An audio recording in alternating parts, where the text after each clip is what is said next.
Good day, one and all, and welcome to another study session. And as can be seen from the title, the Certificate of Fellowship, that's the subject matter that we'll be looking at today. The Certificate of Fellowship and the importance of it. And so we are going to read a prayer thought, and after the prayer thought we're going to say a word of prayer, and then we're going to commence the subject. The prayer thought is taken from Testimonies to the Church, Volume 6, page 21, paragraph 2. It's also found in 1 SR, page 237. And the reading goes as follows. One soul. We're not talking about 2 or 3 or 4 souls. One soul is of more value to heaven than a whole world of property, houses, lands, money. So let's look at that for a brief moment. We know that there are a lot of properties on planet Earth, very expensive properties.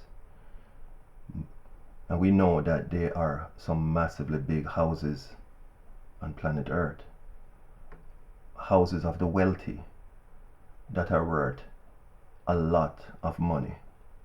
And you have people that have massive amount of lands, and people fight over land, fight over houses, even family. And there are trillions of dollars in this world.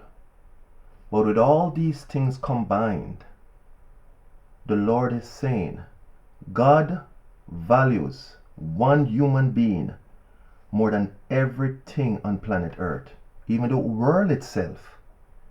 And so you see the value that God has placed on mankind. One person. For God so loved that one person that he gave his only begotten Son. So God will hold us accountable how we deal with our fellow human beings because of the value that he places on each person. Now, it shows how God looks with disdain on slavery, human trafficking, and all the other ills that human beings do to each other. Because the Lord holds human being at such a high value. The value of a person is so great. Not even the entire planet Earth could be used to pay for a soul. Even if one soul was to be redeemed or purchased, all the planet Earth could never equate to the value of one human being. And so, in continuing the reading, it says, for the conversion of one soul, we should tax our resources to the utmost. It doesn't matter what the resource is, be it money, be it property, whatever. For the salvation of one soul is worth so much. We can't understand this concept. But what we have to do is to see the value that God places on each human being. And on that note, we are going to say a word of prayer as we continue. Father in heaven, we pray that the time that we'll be spending together will be a blessing, and that we will learn to esteem others even better than ourselves, that we will learn to treat each other the way you want us to treat each other, and that we will put away all guile and gossip and slander and evil that we often display one towards the other, and that we will see our fellow human beings as you see them. Through Jesus Christ's name we pray. Amen. Now, as we said before, we're looking today at the fellowship certificate, and what we will be discussing extensively to start with is this thought, conscription. Now, the word conscription is synonymous with the word draft. Particularly sometimes when people hear about conscription, they're thinking about military draft. And so also called military draft in the United States is the state or the country mandated enlistment of people in a national service. mainly to a military service, and especially in the time of a major war. So you know, in a war, soldiers die in the battlefield, and as soldiers die, there's a need to replenish the army. And oftentimes, in the need to replenish the army, the government will go in the civilian world and just pull men in or draft them in to replace those that died in the battlefield. And so this is what the term conscription or military draft connotes. In continuing, so the Seventh-day Adventist Church, what's their position on conscription or military draft? And so the question is asked, are Seventh-day Adventists conscientious objectors? And you know, when you heard conscientious, are you conscious of something? Are you a conscientious objector to war? No, the reading goes on and it states, Adventists hold to the principles of the Ten Commandments, including the sixth, thou shalt not kill. They were believers in civil and religious liberty, but could be described as conscientious cooperators. So now, while you have conscientious objectors, you have conscientious cooperators.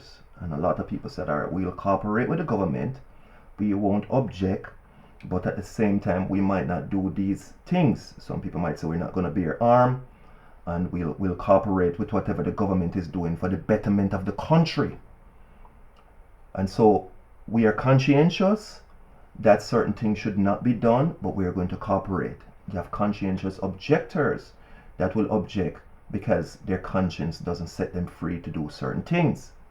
So rather than absolute objectors to the country's conduct in war, the Seventh-day Adventist Church understands that in some countries, non-combatancy options are not available, especially in totalitarian countries and communist countries. If you are a Seventh-day Adventist and you live in a totalitarian country, you can't tell them that you're not going to be in combat. If they draft you, you don't have that right.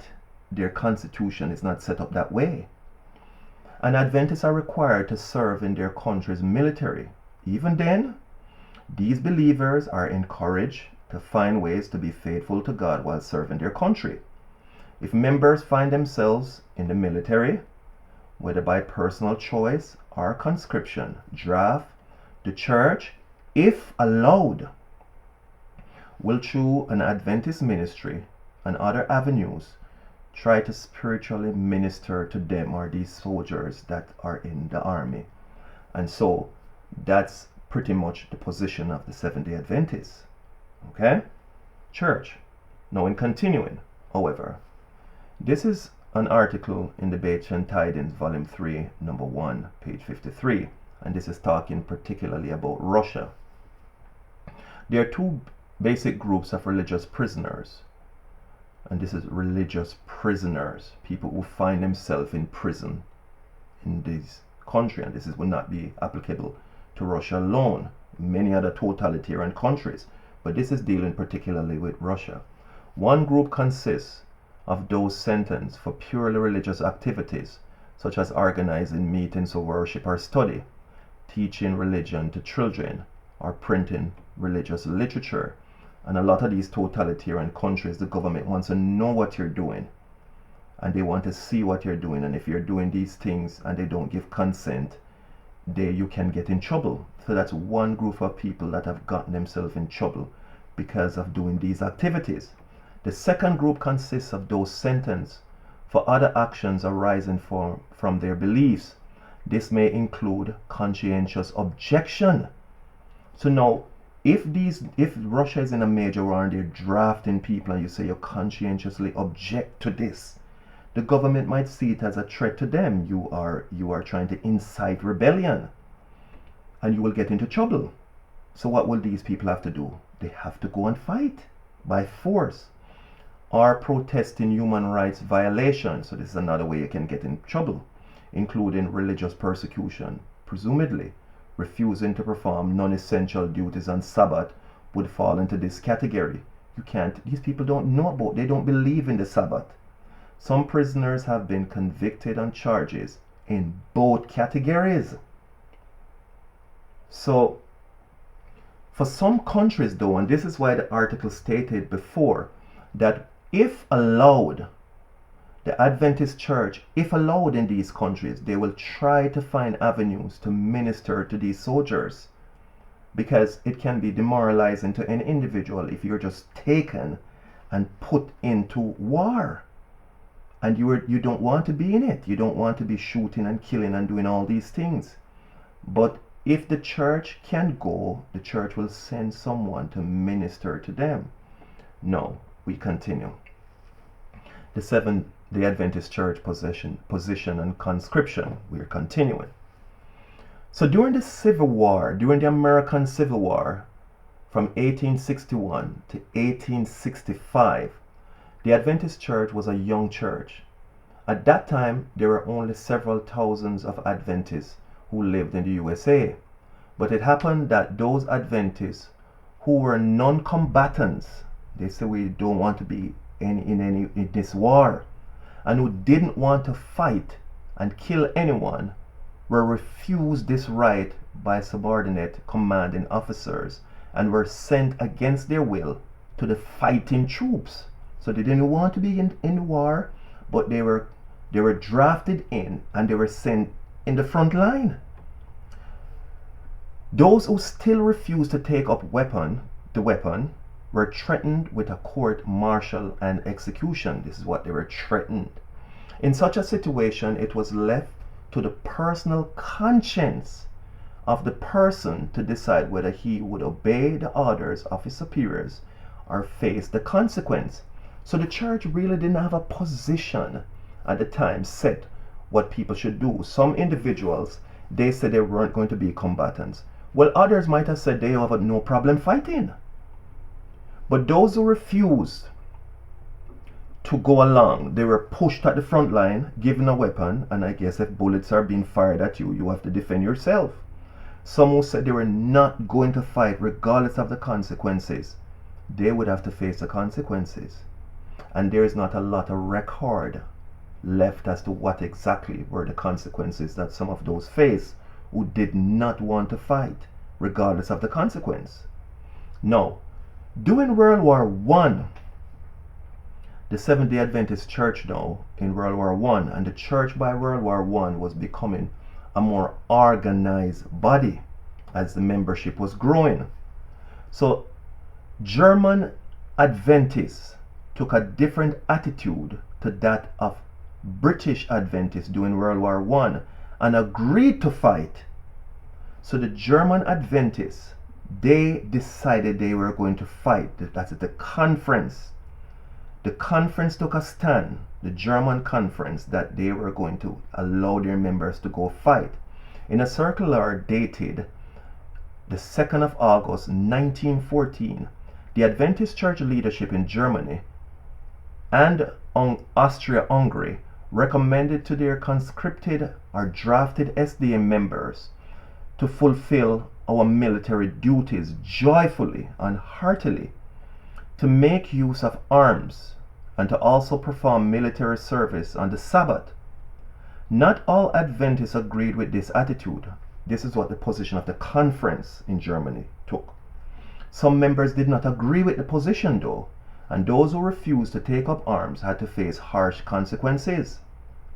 Pastor Tubert reported that of the 20 known Adventists who were sentenced to confinement in Germany during the First World War, 5 died in prison or died soon after their release due to severe mistreatment. The president of the Adventist Church in the UK or Britain at the time, W.J. Fitzgerald, was forced to resign as he advocated combatant service for church members. Different conferences took different position about the war. So here you have different conferences, and the president of the British conference at the time, Fitzgerald, he had to resign because he felt that the members should be sent into combat. The German conference decided that they were going to send the members to go. So if the members came to the armed forces and told them that we are not going to fight because of our religious belief. And those army men asked the church conference, is it true that you don't want your members to fight because of religious belief? The German conference would have said, no, they're not forbidden from fighting because of religious belief. They should take up arms, and they should even go and fight on the Sabbath. Those individuals were now left on their own, and some of them ended up in prison. Some died because of the bad treatment they received. The conference was not going to back them up. They were on their own. While the British conference took a different position, that they were not going to agree that their members should be in combat because of their religious belief. They would be conscientious objectors. No. The conference president in Britain at the time, Fitzgerald, W.J. Fitzgerald, he had to resign because his position was different, and so he was forced out. I hope we're clear so far, and we are going to continue. Now, in continuing, we are going to come now to World War II. World War II was a global war that lasted from 1939 to 1945. It was the deadliest conflict in the history of mankind, involving nearly every country on planet Earth. Key events.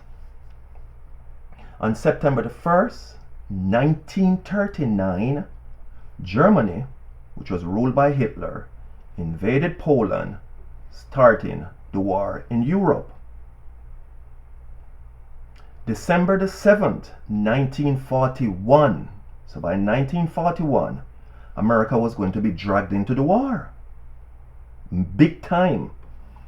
Japan attacks Pearl Harbor, starting the war in the Pacific.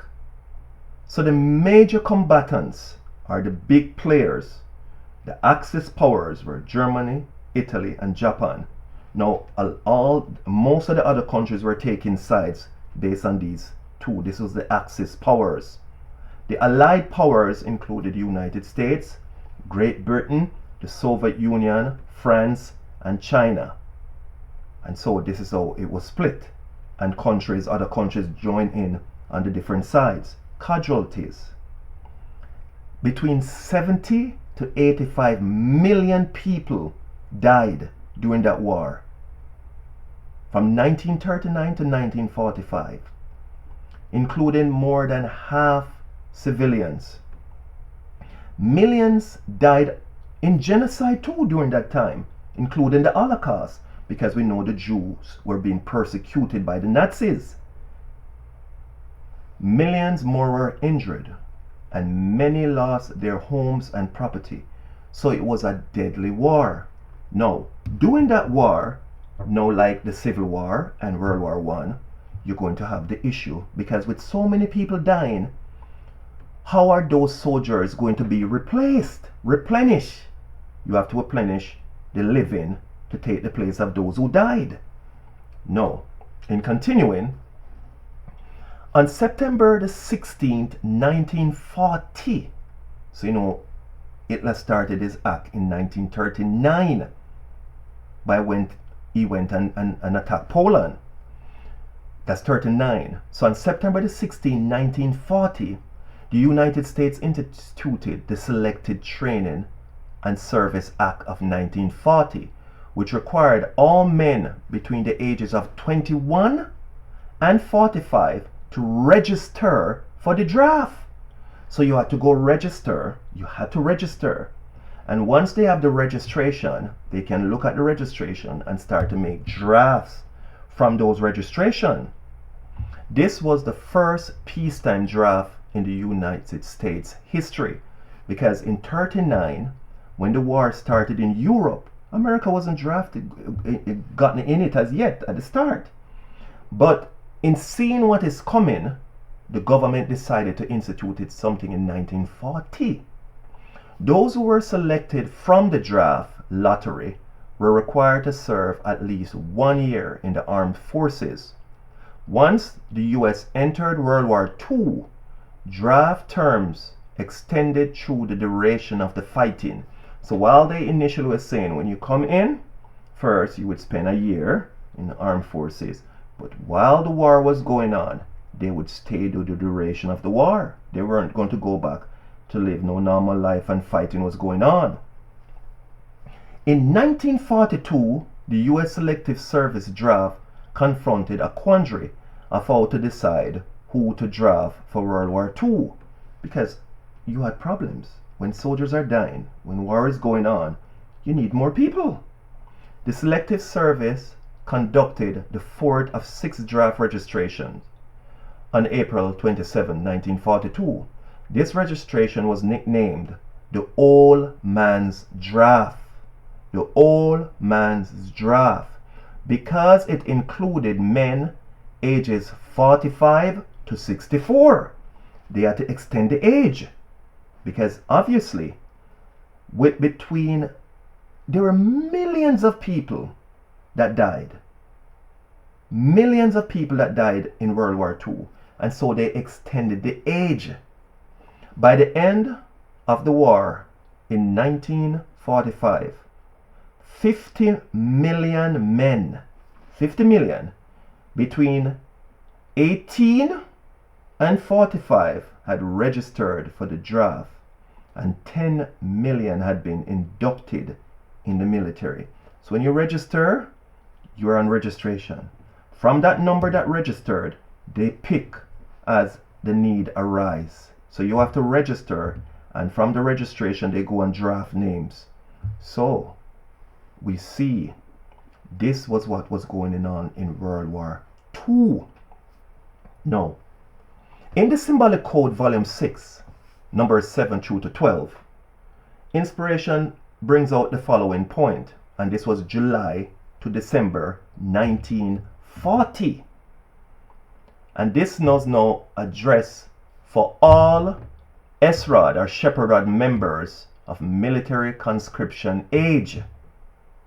So this was now something that was going out in the Symbolic Code, because obviously it was going out to a lot of people all over the country.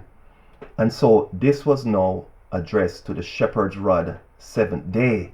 Shepherd's Rod 7th Day, or Shepherd Rod members. And this is Adventist Declaration of the Principles Concerning Conscription. So now, when this was going on, and this was something going on, this is pretty much the Adventists, all Adventists, whether they be Davidians or not, or Shepherd Rod believers, this is just like an Adventist position. And so it wasn't clear as to what the Lord would have present true believers to do. The Adventist church was also in a quandary because World War II was starting to heat up. And so it states the following: these principles underline our conscientious objections to signing either Statement A or Statement B. We're unqualified under the claim for exemption in special form of conscientious objectors. So this was a stand. And why would you want to be a conscientious objector, you Seventh-day Adventist people? What's the answer?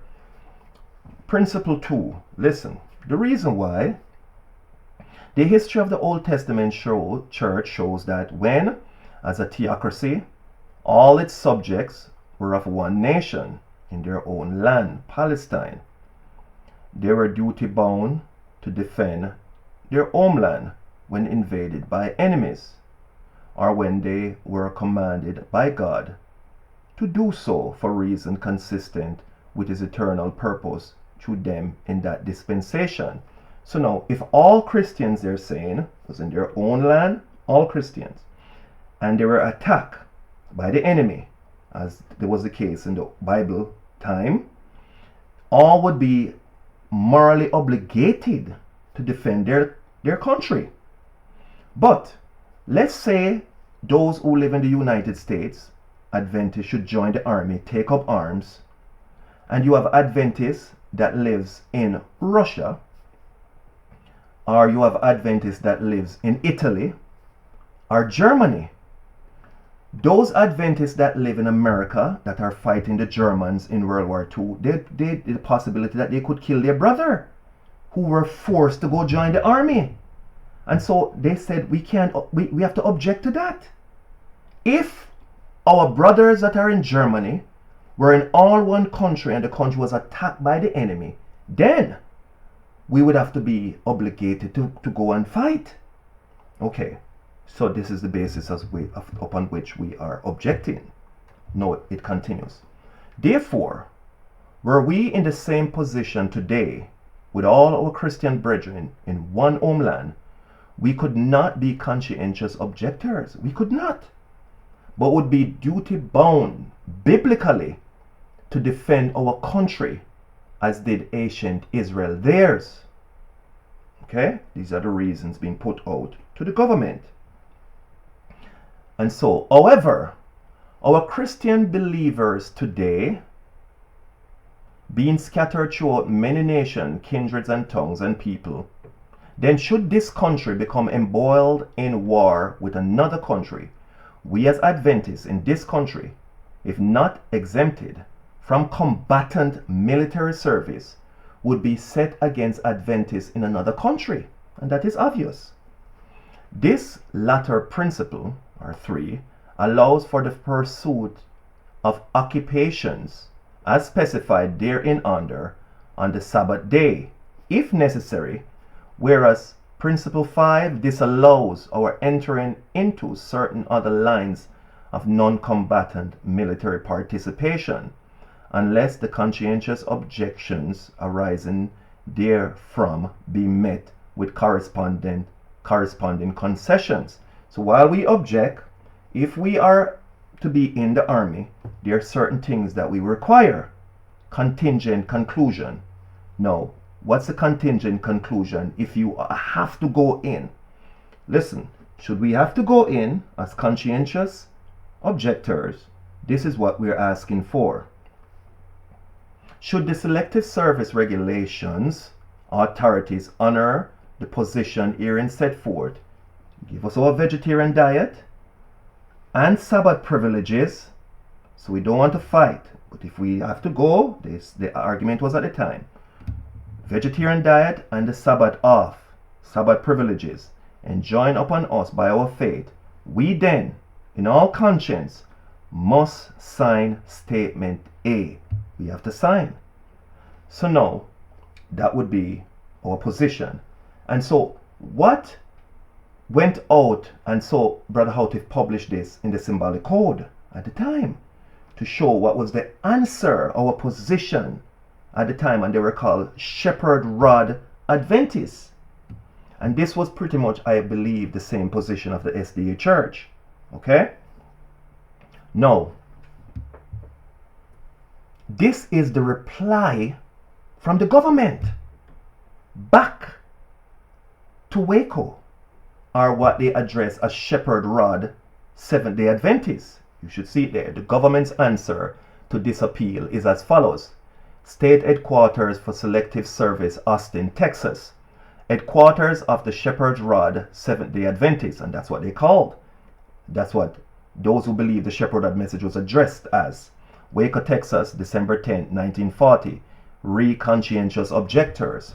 It says, Gentlemen, your communications dated December 6, 1940 has been received by State Headquarters of Selected Service and referred to this department for reply.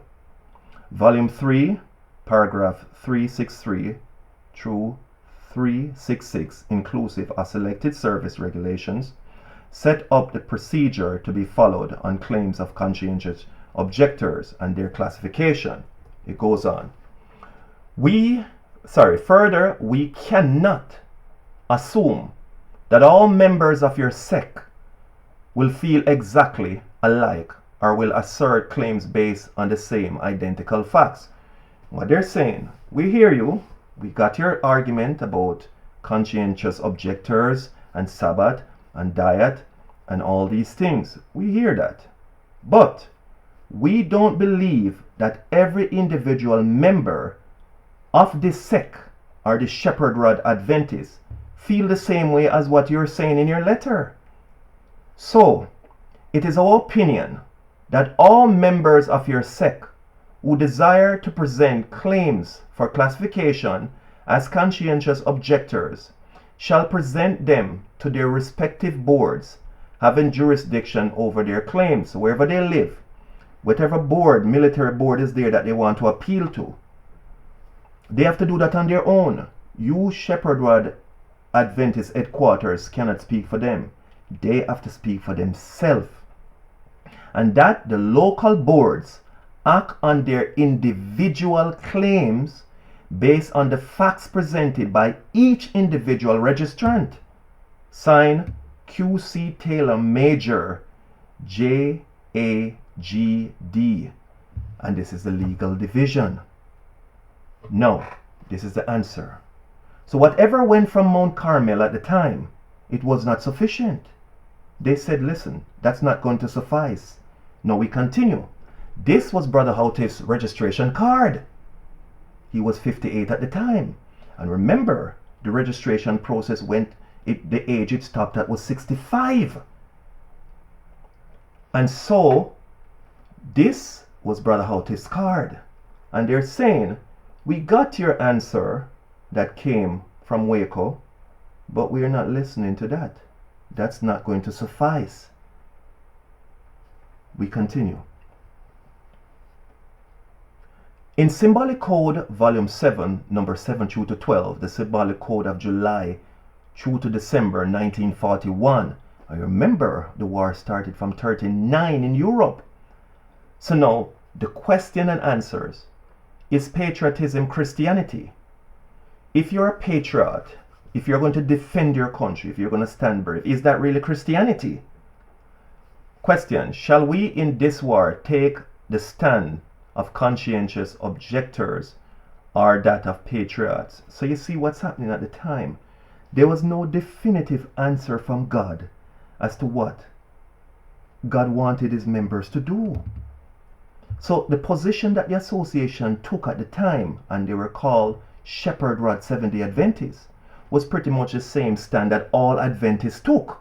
And as I said to you before, during war, sometimes different conferences take different position. So those Adventists who were in Germany, and those Adventists who were in Japan, and those Adventists who were in Italy, they could not reject what the government was saying, the mandate. So now, the question was asked and the answer came. Answer. The light, and Brother Houghton is talking about the light. What they had now is just the light that is shining from both the Old and New Testament shows. So this is what Brother Houghton was using at the time. The light that was penetrating was just what he saw from the Old and New Testament. Shows that a Christian, as a loyal citizen of his country, will in time of war serve to protect it. But if the war involved Christians and both protect sides, both sides looking to protect their sides, as the war do today, he as a citizen of Christ's kingdom cannot possibly, in conscience, engage in shooting his fellow citizens of Christ's kingdom. For if a kingdom be divided against itself, that kingdom cannot stand. And if a house be divided against itself, that house cannot stand. And that's Mark 3, verse 24 to 25. What's the answer then? So though in such a war, Christians must not bear arms to kill another, they are morally bound to do humanitarian work performed by the Good Samaritan. And you see what he's saying? So Brother Houghton is saying at the time, from the light that we have from the Bible, if you're going to have to protect your country, if the men got injured, shot, or whatever is going on, they have to eat, food have to be cooked, they have to have medics and doctors and all these things going on.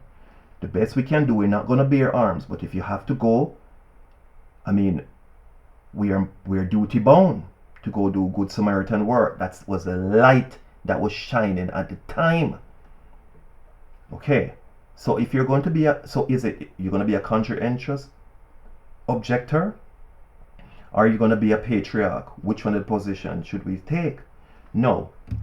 In proceeding though, the Lord was going to give a clear and definitive answer to what needed to be done. Because at the time, as I said before, we were Shepherd Rod Seventh-day Adventists. shepherd rod, Seventh-day Adventist. So now, what was being made clear, these things were being published in the symbolic code and made clear to Davidians all over. So everybody understood what was happening. And at this time, the message, the headquarters from the message, for the message was showing that, listen, this is the best the Lord we have understood so far. And Brother Houghton had his registration card too. We continue. In the book Military Stand of Davidian Seventh-day Adventists, not Shepherd Rod Seventh-day Adventists, Davidian Seventh-day Adventists, page 1 over page 2, the question is asked, non-combatant or conscientious objector? Which? Non-combatant or conscientious objector? Which? And you see now the first word in red is inspiration. You see the word inspiration? It meant God did answer Brother Houghton now. The Lord was going to make the position clear in going forward from henceforth what needed to be done. And this will hold true as we progress what the Lord was going to do. Inspiration's own answer to both church and government. And you see what is important.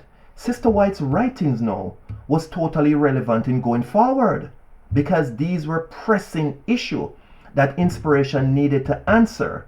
And the best Brother Houghton had seen prior to inspiration intervention was to go back to the Bible to see what transpired in the Bible days. And the best he said was that we have to do the work of the Good Samaritan.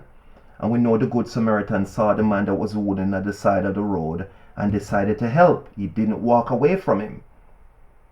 But the Lord was going to intervene, and this book came out, and inspiration was going to answer in going forward. In World War II, some of our men registered as non-combatants and some as conscientious objectors. You see this? But the association position was more on the side of non-combatant registration. You see what's happening?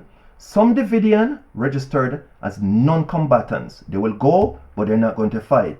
And some of them registered as conscientious objectors.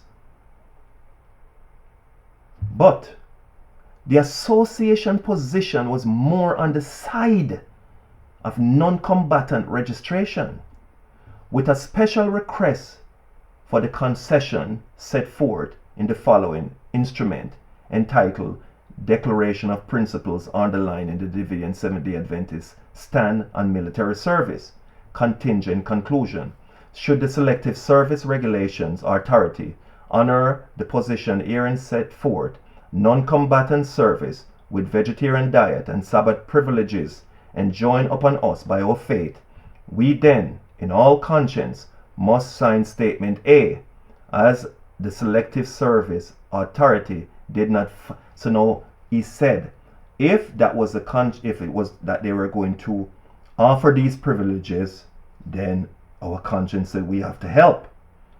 We have to sign Statement A.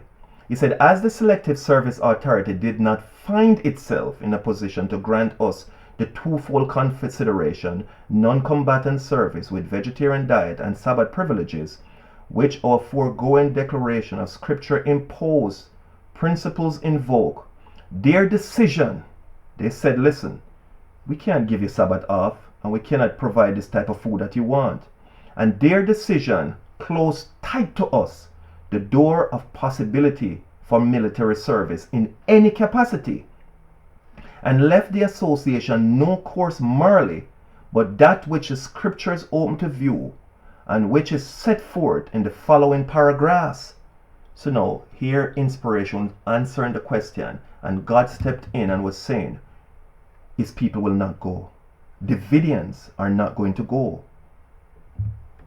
Now we continue. Finally, since in the very reason of things, nothing can be the result of happenstance. So here inspiration is speaking to us now. God stepped in and was answering the question that nothing happened in this world by happenstance or sheer fortuitous occurrence or just guesswork or just something that's happened by chance.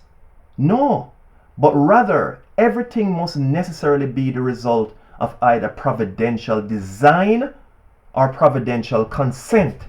So God has to consent that this thing is going to occur, or it is his providential design.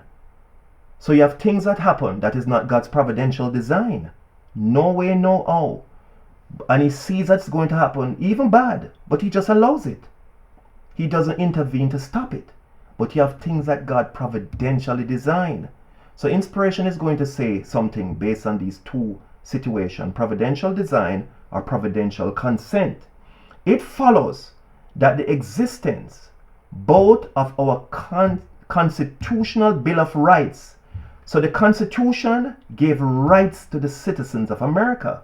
The Bill of Rights, which made our country the greatest among nations, and of the derivative consideration and classification which now accrues from it to the faithful, conscientious objector. So the Constitution, the Bill of Rights, guarantees the citizens the right to object to join in war. That's in their Constitution. Not so with the totalitarian countries, but the United States allows that. And if the reason is valid, the Constitution says the government has to honor the requests of these individuals.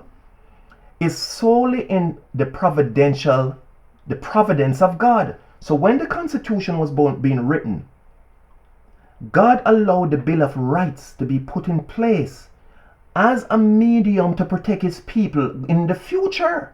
So when the Constitution, the Bill of Rights, was being drafted, God in his foreknowledge saw that he would have to protect his people in the future because wars were going to come. And he caused them to put the clause in there that his people can be conscientious objectors. We, inspiration continues, believe, therefore, that the Lord has inspired the lawful provision of such a classification so that his people may choose it in accordance with his will. So you see what God did? When the founding fathers were writing up the Bill of Rights, God inspired them to put that in there to protect his people in the future. Because had that not been in there, they could not object. That he expect each God-trusting and truth-following disciple of Christ to take his stand in fidelity to the dictates of his God-given and God-enlightened conscience. And that is the book Military Stand. So now, the Davidians start to see where their position was, what the association was, what God was saying through his association, who had the keys for the kingdom. Now, in continuing, obviously, then, our trying, and listen what inspiration is continuing to saying. If the Lord did not put that in the Bill of Rights, Brother Houtif and all the Davidians at that time would have to go in the army and to go train. He continued, said, obviously then, our trying to train for war would only result in total loss. We wouldn't have had the message. Not only of ourselves, he's saying that we would have been lost ourselves. If we had gone into this, we would be in trouble. And our governments would be lost. And in particular, but also to democracy and to Christianity in general. Everything. Because it is this message. It is the 144,000 that are going to save the world. And it is the message that comes to seal them. So if the Lord did not in his foreknowledge put down in the Bill of Rights conscientious objectors, here the government was sending at Waco at the time God's headquarters to say what's the position for your members because they need to come. Brother Houtif himself too, he said, would have been in trouble. Most manifestly then, the supreme considerations of loyalty and fidelity to God, goodwill and peace toward all men, and devotion to democracy and Christianity leave without excuse not only us if we fail to petition for the conscientious objector or the clause I.O. open bracket. And you can look in this book, Military Stand. At the back of the book, you'll see what all these abbreviation means. At the back of the book, Military Stand, You can even pause the study if you want. Go consult the book. Look at the back. You will see several abbreviations.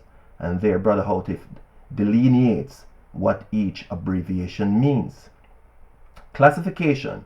But also the government, if it fails to freely grant religious liberty and security to any bona fide follower of Christ and the Bible, the Constitution, the Bill of Rights, put that there.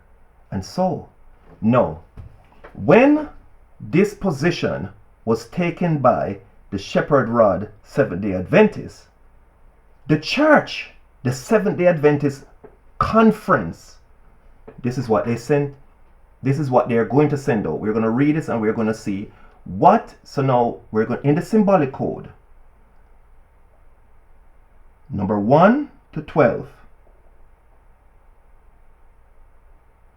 page 21, January to December 1943, and we're going to look quickly what was said. If the members, the Davidians, had gone into war, we would be in trouble. Brother Houghton, more than likely the enemy would have wanted to kill him. And a lot of Davidians who were the pioneer of the message would have died too. He said it would have been, you see green there, total lost. Total lost. But the Lord foresaw all of this. The Lord even foresaw before that the enemy would try to draft God's people in. It's such an inception of the message. And the Lord, in putting the Bill of Rights, put a safeguard in there to protect his people. No. In symbolic code, we just spoke about it a while ago. We are going to come to the reading now. Question 2A2. As the Davidian Seventh-day Adventist Association, and this is the quandary is heating up, does not have formal membership. So now, the association did not have any formal membership. People were members of the association. They were just known, word of mouth. So even if they went into the army, they said we're members of the Davidian Seventh-day Adventist Association, or we're members of the Shepherd Rod Adventist Association. And the army says to them, what proof do you have? Show us the proof. The only thing they could do is ask the association to send them a letter. And that would take some time for them to get a letter, and the association more than likely would have to be sending a lot of letters.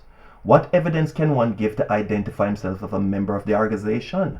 And how can he establish the length of time he has been with it? So this was a question that came in 1943. Brother Houghton is publishing these things because people are concerned. Registration is going on, draft is going on, people are dying in war, and they're calling for Davidians. So no. Answer. One support of the timely Davidian message and is living out its principles, baptism, Sabbath observance, along with the rest of the 10 Commandments, vegetarianism, dress reform, total abstinence from tobacco and alcohol beverages, and all else contained in the spirit of prophecy are the truest witnesses and the only genuine visible certification which can convince a human being of his worthiness of membership in the Davidian Seventh-day Adventist Association. Just how long one has been a member of this association depends entirely upon how long one has known and lived these principles.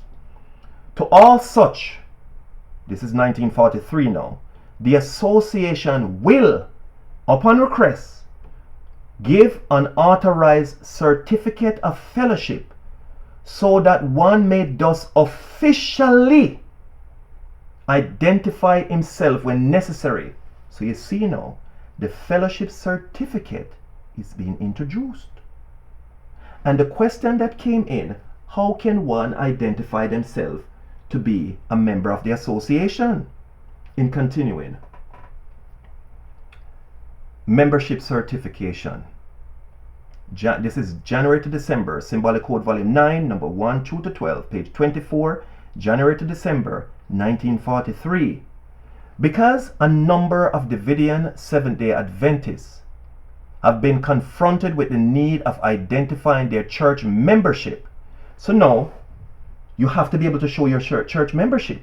If you're a Seventh-day Adventist, you can't just tell these military men or the government that you're a Seventh-day Adventist. They'll say to you, what is the proof? Show us your identification. How do we know that you're a member of the church? It continues. And because the mother Seventh-day Adventist denomination denies this privilege to them, the Davidian Seventh-day Adventist Association has prepared a membership certificate for all who are eligible and who desire to have one. One becomes eligible for membership in this association as soon as he conforms his life to the teachings of the Bible, the Holy Bible, as unfolded in the Shepherd's Rod publication, and so notifies the secretary of his local meeting place. He notifies the secretary of his local meeting place, or the group he's a part of, or the association general office at Mount Carmel Center, as soon as the association confirms the genuineness of his profession. Just that moment he becomes a registered member. Those who, in compliance with this eligibility requirement, request a certificate of fellowship will receive one with which to identify his membership with the association. So you see what was happening. These members want to be saying that we are conscientious objectors.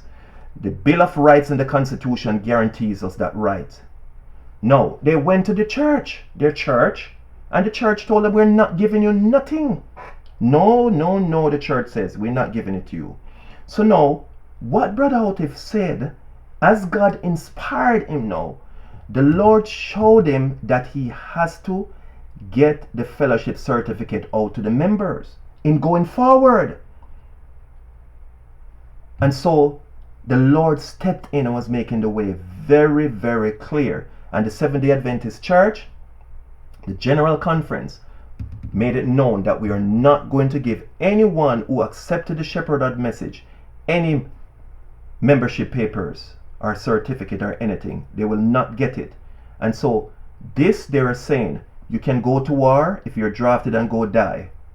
And they wouldn't mind if all Davidians had went to the war and died. We continue. This is the Leviticus of this Davidian Seventh-day Adventist. And this was February the 12th it came out. 1943. Now, when you have a war and people do see so many millions of people dying, all those who are on the fringes of the message, obviously they would like a fellowship certificate too. They want a fellowship card because they want to say we're conscientious objectors and we don't believe in the war and we're Davidians. In 1943, when the Leviticus came out, it was made plain this membership of this association shall be composed only of persons who subscribe to the old credenda, all the doctrine. The creed is the doctrine, the message, and embody in their lives the whole agenda of the aforesaid association. You have to believe all the creed and you have to accept the mandate of the association full-heartedly. You cannot steal over the wall. You have to go through the gate. And if you're going to have a fellowship certificate, it has to be signed. It has to be signed by the porter at the door.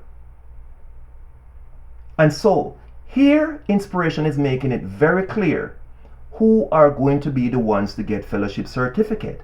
Now, the Seventh-day Adventist Church made this response, and this is what the Seventh-day Adventist Church had to say. The Seventh-day Adventist Church leaders' response, because now those who accepted the Shepherd's message were not going to them for any proof that they were members of the church, because now Davidian Seventh-day Adventists, the association, was given membership certificate to their members. So now, the US, this is what the Seventh-day Adventist Church leaders' response to what was going on at Mount Carmel. The U.S. Selective Service draft in 1942 confronted Shepard's rod with a quandary, and you can see the link there.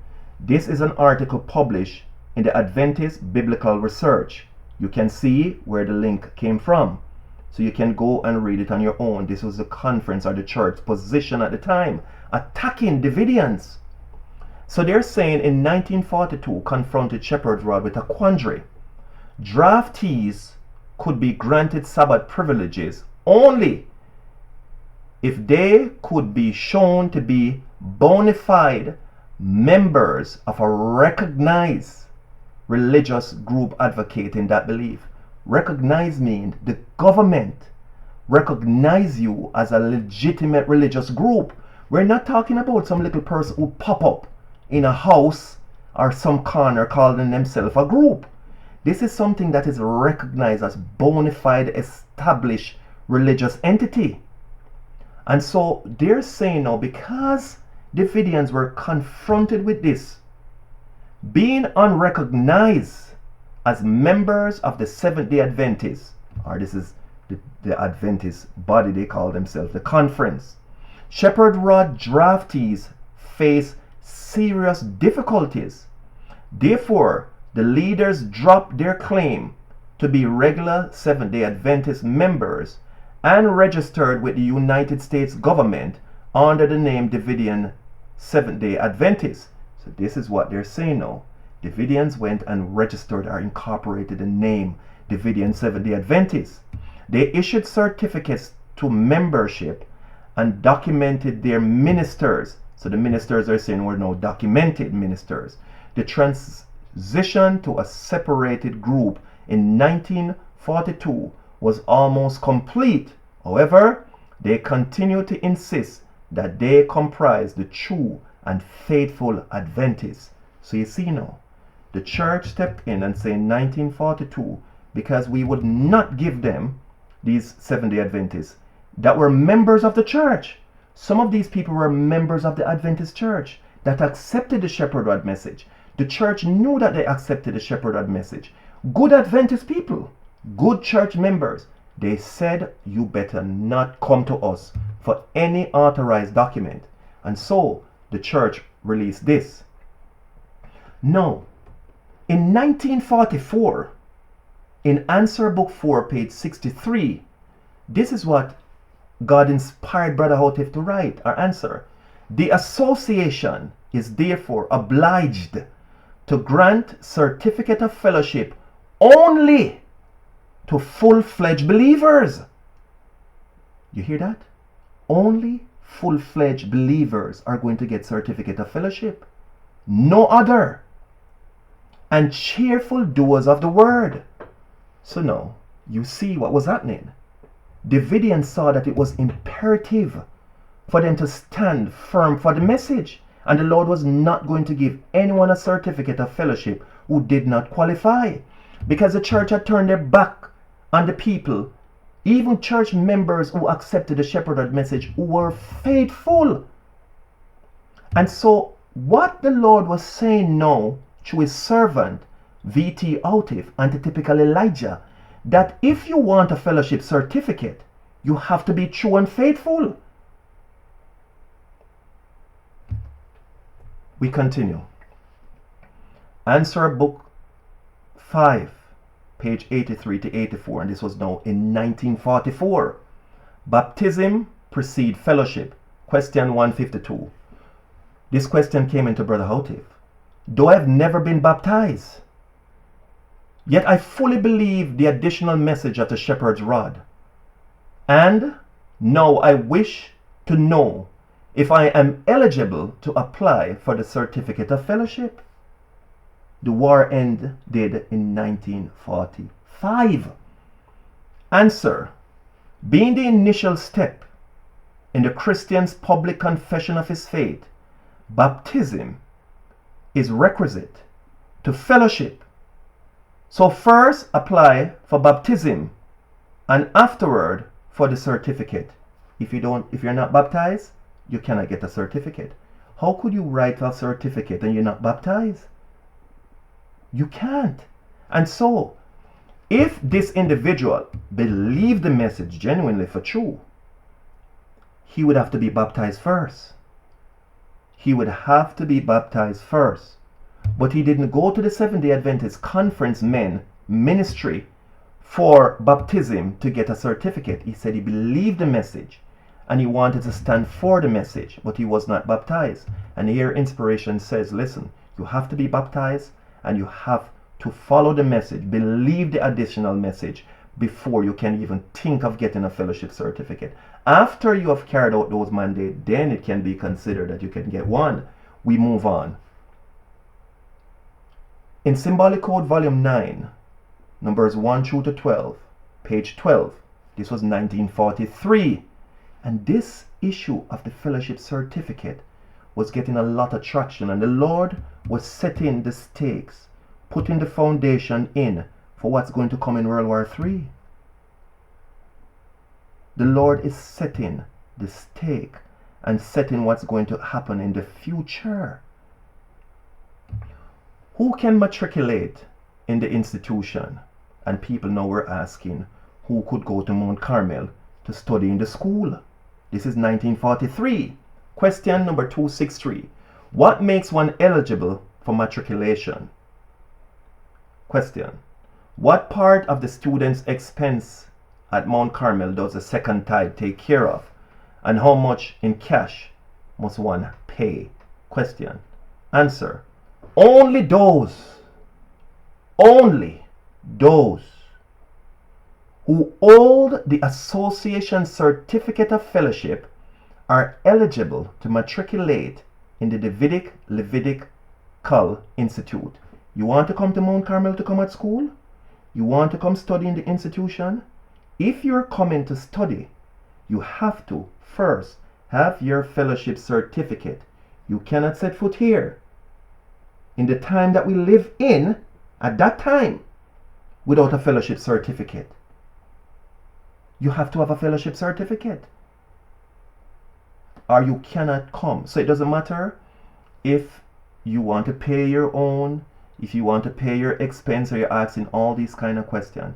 The first two words in the answer in green, only, O-N-L-Y, those who hold the association certificate of fellowship. This is not talking about if you have a baptismal certificate. That doesn't cut it, because the Adventist doesn't have a solid position. The conference men, one conference in Germany has to do one thing with what's going on there with Hitler. And if there's a conference in Italy, they have to do what the government dictate with Mussolini. So you see what is going on.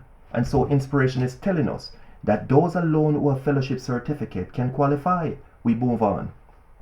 So while it is imperative that all present true believers avail themselves of this certificate of fellowship, it is imperative, inspiration is saying, you must have it. Qualify yourself and make sure you have it. Not only should you make sure you have it, but one of the questions that went out is that, how long can we show that we were members of the association? So you know what? When you apply for your fellowship certificate, your fellowship certificate, inspiration did not allow it for a lifetime. It was renewable. So if you apostatize and went out, you can't just keep it to show that, see, I'm still a member. It has to be renewed. So the Lord in his wisdom have this work step by step ahead. His guard over his work from the Bill of Rights was being written. It continues. It is even more urgent that all such urgent be first and second tithe payers.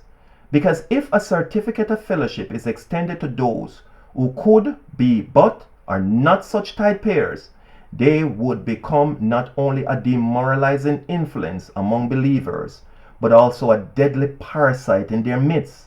For this obvious reason, the association is therefore obliged to grant the certificate of fellowship only to full-fledged believers and cheerful doers of his word. In case where it is impossible to pay a full second tithe, then of course a partial is acceptable. So now inspiration is warning. God is now making the situation very, very, very clear Davidians, you need to get and have your fellowship certificate. So the Lord saw that from the 40s going on to the end, it is only going to get worse. Now we continue. Symbolic Code, Volume 11, number 3, page 10. Many have asked, who is eligible to lead in the service of the work? Who can lead out in the work? The answer that goes out from Mount Carmel, and the same thing that goes out from Bashan now, is that anyone not holding a certificate of fellowship cannot be a Davidian teacher. No, this should be clear, you know. Those who want to teach and do not have a fellowship certificate, inspiration was very, very clear. He can listen only. Yet, just the granting of the certificate of fellowship is a cheap thing. That in itself would have no significance. Who, then, who receives the certificate? Those who have personally studied all the message and believe it. That's the creed. Those overcoming temptation. Those complying with all the requirements. Those who put their treasure where moth and thieves cannot enter. Those who keep all the commandments. Those who are not flesh eaters, drunkards, or tobacco users. Those who do not rob God of tithes and offerings. This is essentially saying those who keep the credenda and the agenda. Only those alone will receive the certificate of fellowship. And they alone are eligible to teach. If you do not have a certificate of fellowship, you can listen only. God is warning you now. So now, in continuing, a warning. Symbolic Code, Volume 7, number 1 through to 6, page 16. This was written in 1941. A warning. Beware of being defrauded. Now, you know when somebody defraud you, people defraud people of money, people defraud people of land, people defraud people of house, people defraud people all the time. And here inspiration is saying you have to be careful that you are not being defrauded of means as has already unfortunately occurred with some brethren by certain ones masking as teachers of present truth. So here, some people come and they're pretending that they're teachers of present truth. And you know what they're defrauding? They're defrauding people of eternal life. Because they're coming to teach them. They're pretending. Before entrusting anything to unaccredited persons. So no, these persons don't have no accreditation. No fellowship certificate. But at the same time they're going around saying they're teaching present truth. Inspiration is saying, if you don't see these people or you don't know who they are, correspond with the office to ascertain their standing. Because if you follow and listen to these people, they are going to rob you of eternal life. They are going to rob you. In continuing, this is a December 2009 Bashan newsletter, page 4, column 3 article, and it reads as follows. There is perfect order and harmony in the holy city. All the angels that are commissioned to visit the earth hold a golden card which they present to the angels at the gates of the city as they pass in and out. And that is taken from Early Writings, page 39, paragraph 2. The reading continues.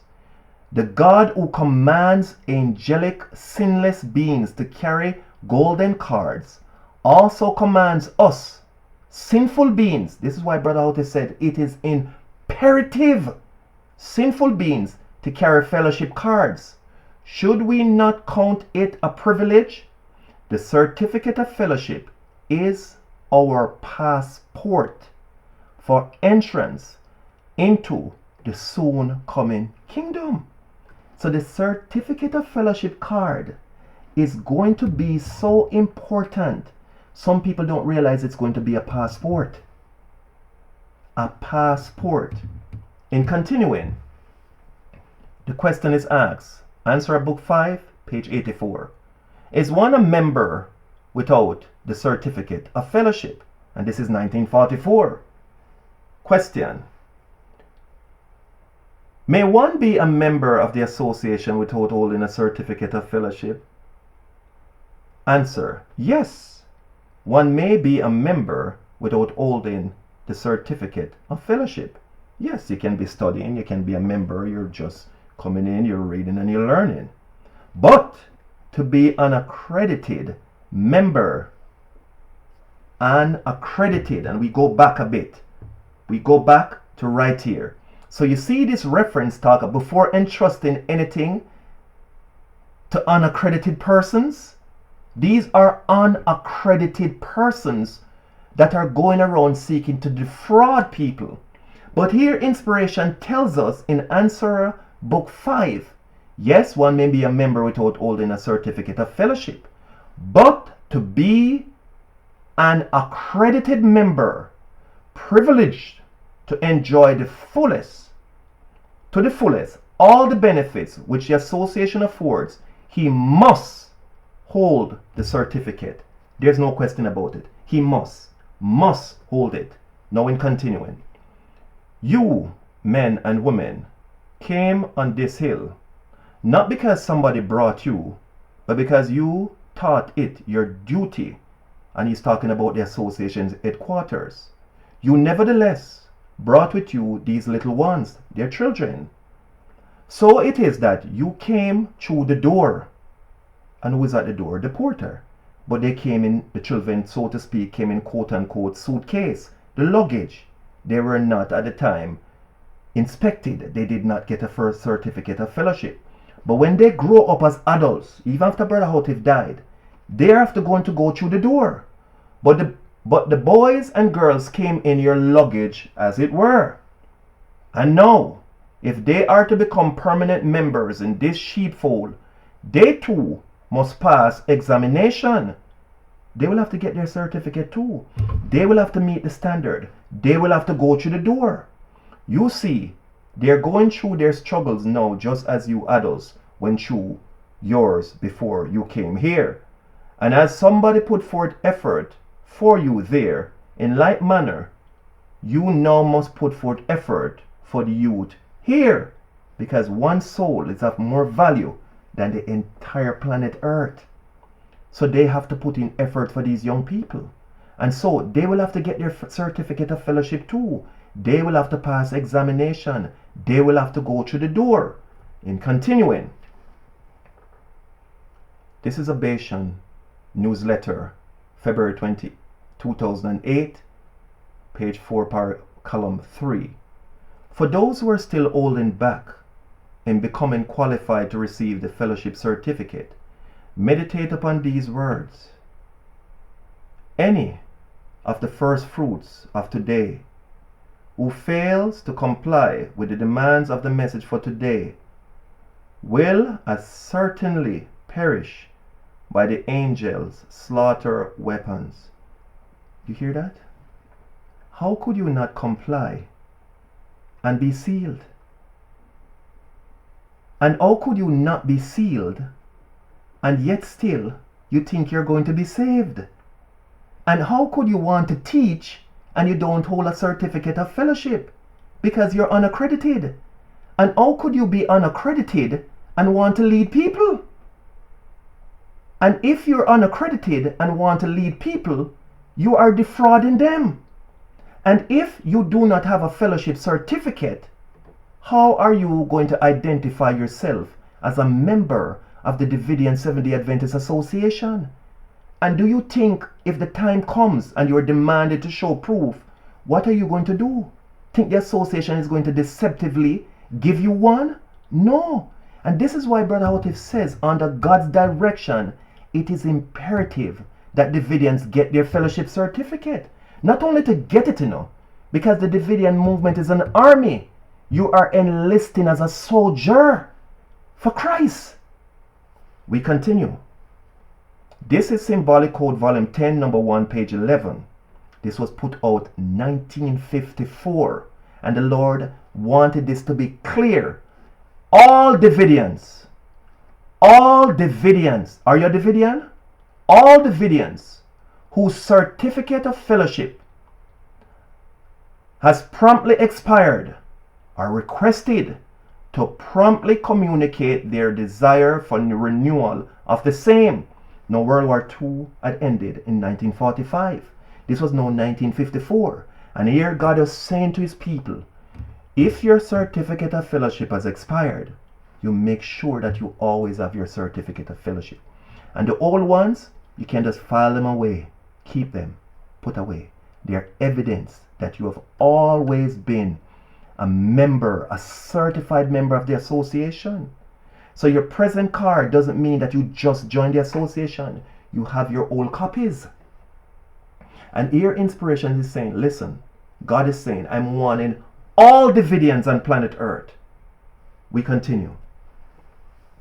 This is a Bashan newsletter, January 1994, page 4. And it stated, application for fellowship. We urge all to strive to become accredited members of the association this year. For those who have never held a certificate, determine that will be the first year that you will do so. Determine that you will do so. You may start right now to restudy the message and live out its principles. Pay the price so that you may effectively and faithfully receive and retain, not only receive, but retain in going forward, the fellowship card. Be inspired with the knowledge that if the angels hold golden cards, and the Lord in his inscrutable wisdom is directing his people to hold a fellowship card in this vanguard association, then we are placed on a level with these heavenly beings, so to speak. And this should encourage and motivate us to hold and keep the fellowship. Hold and keep. We continue. Answer Book 4, page 59. Sent out 1945. As we have therefore opportunity, says Paul, let us do good unto all men, especially unto them who are of the household of faith. Galatians 6 verse 10. Who are those that are of the household of faith? To them who hold a certificate of fellowship. Now, if in the future the government comes and says, who are of the household of faith, the association can write to the government and says, all our members who are conscientious objectors have a certificate of fellowship from the association to verify that they belong to this household, this association, this recognized association, not some association in a corner, in a house, or in a shop. And so what God is warning his people, all these things were set down. The Bill of Rights in the Constitution, all these things, God is saying, there is coming a time, and I've set up everything that my people might be clear what they need to do. Now it's up to us if we're going to obey or be disobedient. We continue. Whose scheme is money grabbing? Question. If only those who pay a second tithe are eligible for a certificate of fellowship, then is not such a requirement only a money grabbing scheme? Answer. Where one who can but does not pay second tithe to secure the certificate of fellowship, he would indeed be money grabbing. He would be money grabbing, for he would be reaping where he had not sowed, enjoying benefits from a fund he had not contributed nothing to build up, which he had declined to support. In other words, while hoarding his own second tithe, he would be gaining the benefits of the association's second tithe fund, because the association sends literature, the association keeps meetings, and all these benefits people receive, seminars and other things that they receive from the association, and they don't contribute. And if the need should arise that these people have to come and live at the association headquarters, they would want to reap all the benefits, and they did not contribute. And there is going to come a time when people are going to have to move to the association headquarters. It is not a if. All these things inspiration set up ahead of time knowing fully well what was coming. Now, in Isaiah chapter 8 and verse 9, inspiration states the following: associate yourselves, O ye people, and ye shall be broken in pieces, and give ear all ye of far countries. Gird yourself, and ye shall be broken in pieces. Gird yourselves, and ye shall be broken in pieces. Take counsel, verse 10, together, and it shall come to naught. Speak the word, and it shall not stand, for God is with us. Verse 11, for the Lord spake thus to me with a strong hand, and instructed me that I should not walk in the way of this people, saying, say he not a confederacy. To all them to whom this people shall say a confederacy, neither fear ye their fear, nor be afraid. Inspiration says the following in Review and Herald, August 20th, 1855, paragraph 1. A desperate confederacy will be formed. It is described as a desperate confederacy will be formed among those who are breaking the law of God and who are teaching others to transgress its precept. They will make decrees to oppose God's commandment-keeping people. Therefore, thus saith the Lord God of hosts, O my people that dwell in Zion, be not afraid of the Assyrian. This is not ancient Assyria, you know. This is a modern antitypical Assyria. This is not ancient Assyria that lived in the Old Testament. And inspiration is telling us that God's people should not be afraid of the Assyrian, because there's going to be some fear. Track 12, page 53, reads as follows. Because the bone of contention among the angry nations of today is the world's markets, there's a tussle over who should control the world's trading markets. And because the churches, all the churches, Adventist church too, are threatened by the totalitarian governments and thus urged to press together in order to preserve Christianity. This is what the churches have to do. They will have to come together because the totalitarian governments are becoming too strong. They have to come together in order to preserve Christianity. We continue. In Symbolic Code Volume 11, numbers 3 and 4, page 7 over to 8, inspiration says the following. For the Lord spake thus to me with a strong hand, and instructed me that I should not walk in the way of this people, saying, say ye not a confederacy. To all them to whom this people shall say a confederacy, neither fear ye their fear, nor be afraid. Comment. God's people are not only commanded not to participate in the confederacy, but they are to oppose it. To all to whom this people shall say a confederacy, neither fear ye their fear, nor be afraid. It is upon the root of some fear that the confederacy is formed, but that which constitute their fear is not to constitute the fear of God's people. And you know what inspiration says right here? The churches are threatened by the totalitarian governments. It's a concern to them. In continuing, Isaiah 3 verse 25. I'm reading Timely Greetings volume 1, number 6, page 31. It states, Thy men shall fall by the sword, Isaiah 3 verse 25, and thy mighty in the war. Comment. If the daughters of Zion fail to reform, then their men shall fall by the sword. Their men shall fall by the sword. Do you want me to tell you why their men will fall? Will fall by the sword? Will, future tense, fall by the sword?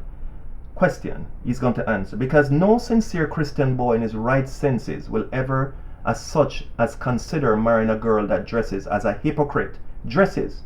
And so, if such a worldly-minded girl is ever to get married, what kind of man will she get? Question. Answer. Not an informed Christian in present truth, I am sure. She will get the kind of man that does not have God's protection over him. Now these are Adventist girls, you know, with Adventist men. Where are they going to fall? The kind that is to fall in the war. So you see, when the Third World War is going on or coming up, these men are going to find themselves in the war. They are going to take the side of Assyria, and they're going to fall in the war. The Davidians, though, who are conscientious objectors, certificate holders, will say, we are not involved in this thing, because we know too that our brothers will be in other totalitarian countries who will be forced to fight. The war that is fought while God's people are being delivered. Read track number 14. If you want to save your men, quit fooling with the devil. Get to be God's true representatives. Accept the message, get certified, and start to teach the truth. We continue. And now, Timely Greetings, Volume 2, number 41, page 15 to 16, written 1949. So the war ended in 1945. And by 1949, the world had changed. Just in 4 short years. Listen what inspiration had to say. And now, while the Cold War between the East and West is on, the churches too, by the Amsterdam Conference, are enlarging the size of each block. Both radio broadcasts and newspapers declare that all the churches except the Roman and the Russian Orthodox churches did not send representatives to the Amsterdam Assembly. And now you know what was happening. Russia was on the side of America and England in World War II. But by 1949, they had totally fallen out. The Russian Orthodox Church, you know, is a Greek Orthodox Church. And why do you suppose that the church that is in Greece joined the Confederacy, but the church that is in Russia did not? Only because of fear in the bloc they are in. The churches, too, are taking sides with their respective bloc. Eastern or Western. You see what's happening? The churches already are taking sides. So any Davidian or Shepherd Rod believers that did not get fellowship certificate, the church was not going to protect them, because the church will take side. What will the Roman Catholic Church do? She too will of necessity, she has no choice, she will have to join one or the other bloc. Eventually join the Western bloc. She has no choice. What Davidians will do? The answer: studying and believing alone does not open the door. Some people think that they can stay home by themselves. They can study at home. They can believe. And why is it that they need to comply with the requirements of the association? Here, Brother Houteff is making it plain. God is saying, studying and saying you believe alone, that cannot save you. You must comply with all the requirements. Pay the price, in other words. And we cannot steal the oil. Those desiring the certificate of fellowship must pay the price. So you know what inspiration is saying? The extra oil that the wise virgin has, the extra oil will eventually be the fellowship certificate. That is what is going to get them to go through the door. So Brother Houteff said you can study all you want. You can stay home and said you believe. But he said if you do not comply, you cannot be saved. We continue. Answer Book 5, page 84. Are Davidians who do not hold a certificate of fellowship eligible to hold office? Answer. And God is making it plain. All officers serving the Davidian Seventh-day Adventist Association, all officers serving the Davidian Seventh-day Adventist Association, as well as all Mount Carmel residents, should hold the certificate of fellowship. He said if circumstances ever worked itself out that you have to come to live at Mount Carmel at the time, you must hold a fellowship certificate. You want to be an officer, you want to lead, you want to teach, you want to be somebody, you must hold a fellowship certificate. And anyone that goes to meetings and people want to teach or lead out that does not hold a fellowship certificate, God was making it clear that you are going to lose your soul. You are being defrauded, because God is making it very, very, very clear. From 1939 and going forward, God was making it clear. Brother Houghton made it clear that God worked through the Bill of Rights. God was working through his association now to direct how things was going to happen and going forward. And in moving on, it says, we would freely give literature to those who ask for it, but that does not give the light. It is only when one appropriates the oil, the truth, to his everyday living that the oil becomes transformed into light.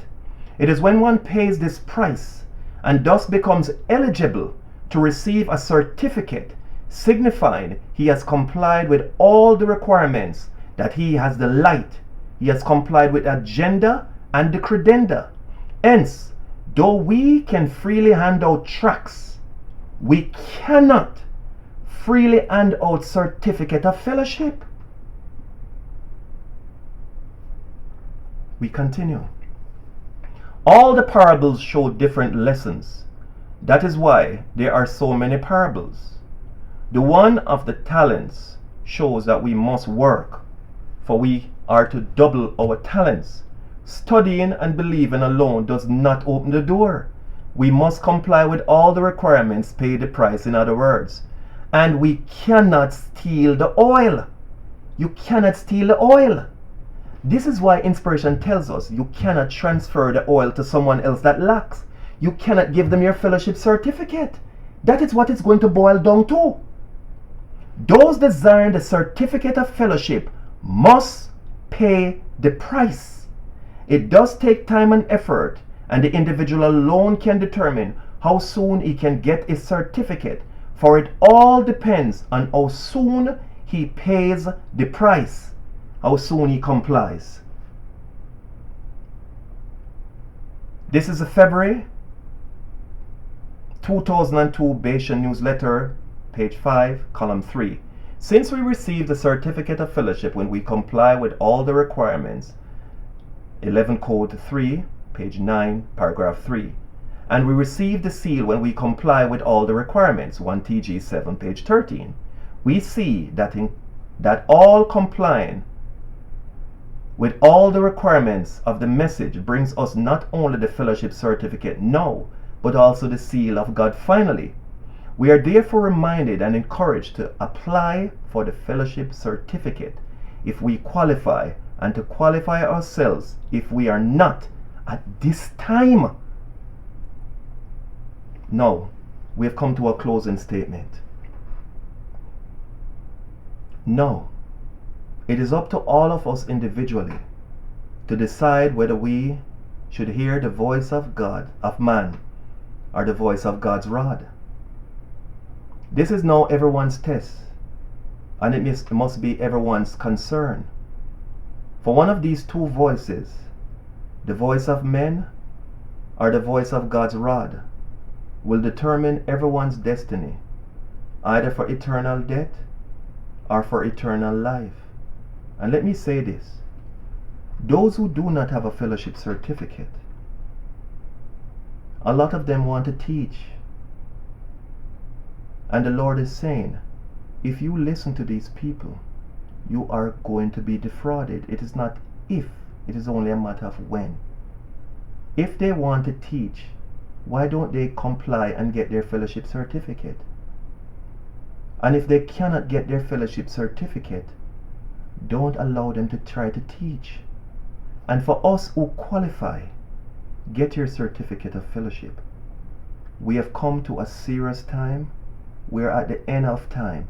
And the Lord did all these things in the past for the generation that has now come on the scene, because He knew what was going to come upon the earth and how imperative it was going to be for His people to have the fellowship certificate. And don't think that we are going to live in apostasy and that the Lord is just going to give us a fellowship certificate when we see that Assyria comes banging at our door. Don't think it's going to happen that way. And don't think you can go to the Seventh-day Adventist Church Conference men to bail you out, because they are already taking their side. So may God bless us, and may we take heed to the Lord's voice. And the reason why the Lord is trying so hard to save us, because one soul is of more value than all the planet Earth. All of it. So, we stop right here. Father in heaven, today, if we will hear your voice, help us to harden not our hearts as in the day of provocation. We have come to the end of time, and you're speaking to all of us to get our house in order. May we be faithful and true to obey, and may we turn our ears from soothsayers, from unaccredited ones, and may we stand firm for your truth. Through Jesus' name I pray. Amen. God bless you and keep you, and cause his face to shine upon you, and grant you peace. Amen.